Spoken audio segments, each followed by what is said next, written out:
Designing an affordable and sustainable community. The UN defines Sustainable Goal 11 as making cities and human settlement inclusive, safe, resilient, and sustainable.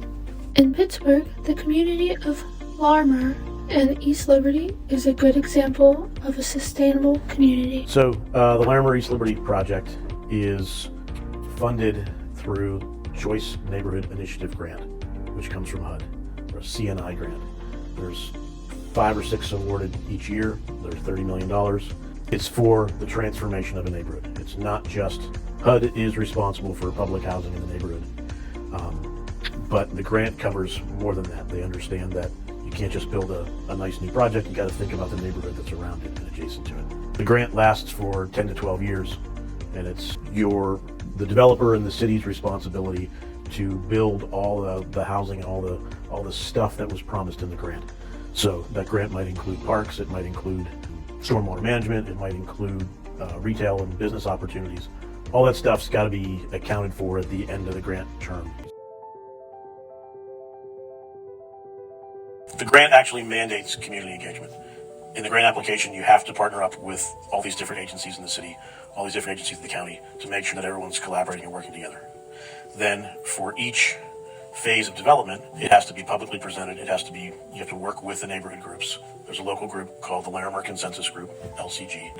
They organize these public meetings. We would come, we would bring the drawings, and we would talk to people. We would ask them what they thought, what their opinion was, if we were to change things or move things around or tear this building down and build a new building over here and a park over there, to get their opinions, to make sure they were comfortable with the shape of the new neighborhood. IWT, the internal working team, they meet every month, and they are the ones who actually disperse the money in the project. So they decide, like, okay, it's time now to spend $2 million of that money on the park project. Public infrastructure is important to keep people connected and provide for everyday needs. The main street was added in Larimer to regain access to town and the nearby bus station.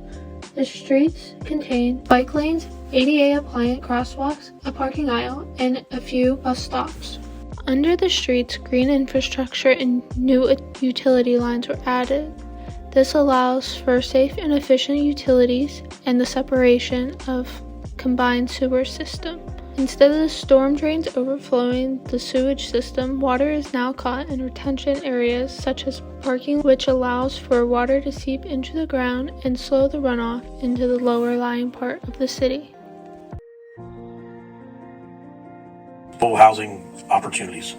There are townhouses, 2-bedroom, 3-bedroom, and 4-bedroom townhouses. There are also garden apartments, which are walk-up apartments, say 3 stories. There's 6, 9, 10, 12 apartments in each one of those. And then there are larger elevator buildings, which is a traditional apartment building, say 3 stories with an elevator that has a mixture of 1, 2, and 3-bedroom apartments.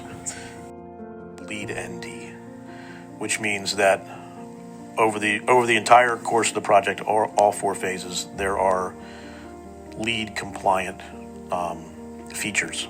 G-Star rated, which is like the highest level of sustainability, and also the windows and things like that. Everything's done to the highest standard to create a diverse, inclusive neighborhood. 70% of the units are what's called affordable, so they're for folks who don't have the income to help pay their rent. So a percentage of that 70% are those 155 folks who are in the public housing system. So their rent, a greater portion of their rent is paid by the federal government. And then a portion of that is for folks who make a little more money, but not enough. So they're slightly below what's called AMI, area median income. The size of the apartments is based on a market study. So you assess the neighborhood, especially who live in the neighborhood now, and then we create a mix based on that actual market. And they all live together. All the apartments are exactly the same. There is no difference between.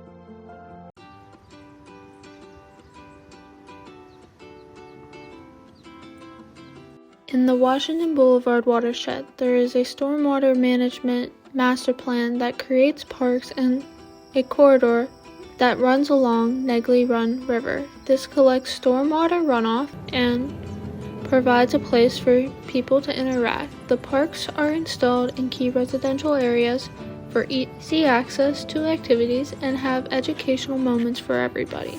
Surrounding the playground is a bioretention system that collects stormwater runoff and contains a diversity of plants. These systems are labeled on how stormwater is collected and restored to nature via plants and the filtration of groundwater. At the same time, providing the community with a social infrastructure and providing aesthetics for all.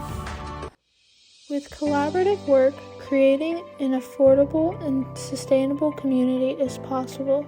This is through lots of civic engagement, providing a diversity in housing prices and styles, installing good infrastructure, and having sustainable features.